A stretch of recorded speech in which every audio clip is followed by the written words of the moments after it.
I often speak and repeat the words of trust, believe, receive.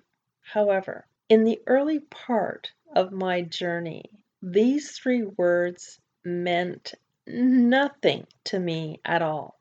Though I didn't know it back then, I lived a life in a very, very limiting way. Words that we now hear every day, like spirit, energy, the universe, healers, chakras, were all words that I had never heard before in my life. And for the most part, I didn't know what any of them meant. For example, spirit I would have associated with the way people talked about those who had passed over. Energy for me would have simply been a current that ran through electrical outlets.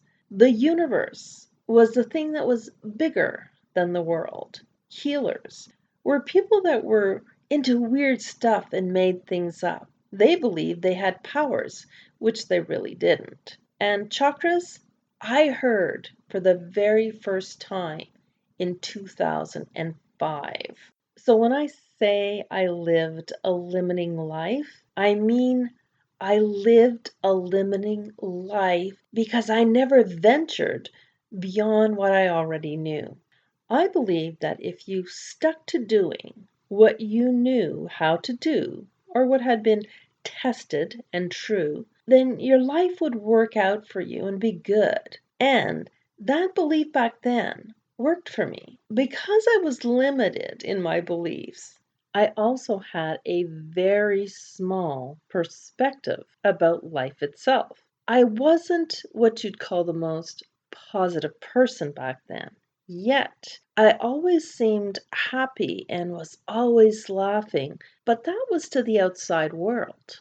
Behind closed doors, I was sad and wasn't very optimistic about the future or life in general. Just for a little perspective, my husband used to call me Chicken Little. Yep, Chicken Little. I felt like there was a dark cloud following me, and as my husband pointed out to me a very long time ago, I knew that if the sky was going to fall, it was going to fall on me.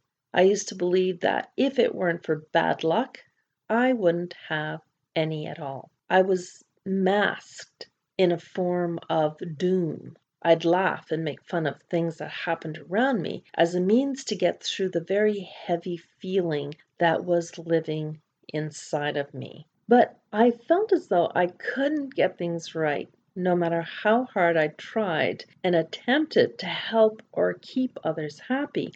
I managed to piss off a whole bunch of other people. So, why am I telling you all of this? Because I want you to know that wherever you are in life, you don't need to stay there. You can decide to pick up and move on with the beliefs that inspire you to get up in the morning, and you can leave behind the beliefs that weigh you down and tell you that you're not enough. Anything that doesn't help you to grow, you need to let go. So let's go back to the beginning and just start with the very first word, trust.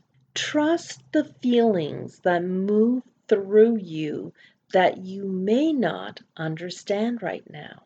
The feelings that I'm talking about are the ones that invoke a sense of curiosity within you. They make you feel excited and a little bit giddy about the thoughts that are popping into your head. You smile as you start to consider new possibilities for yourself, even though 2 minutes later you're thinking that they're crazy and outrageous. They seem like out of this world, but you can't help but start to consider, what if they were real possibilities? A glimmer of hope gets sparked and a seed gets planted. And then, my friend, the journey of endless possibilities begins. Now, before trust happens, you need to feel the goodness of the positive thoughts that come into your awareness. Play with those thoughts, explore them. If only in your mind to start, that's perfect.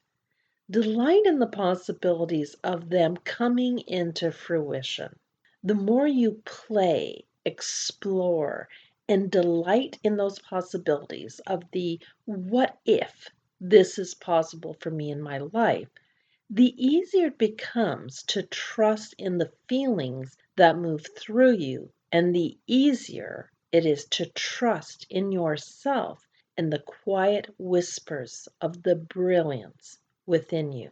A spark of hope plants a seed that can blossom into something absolutely beautiful. Trust in yourself, believe in the possibilities, and receive graciously.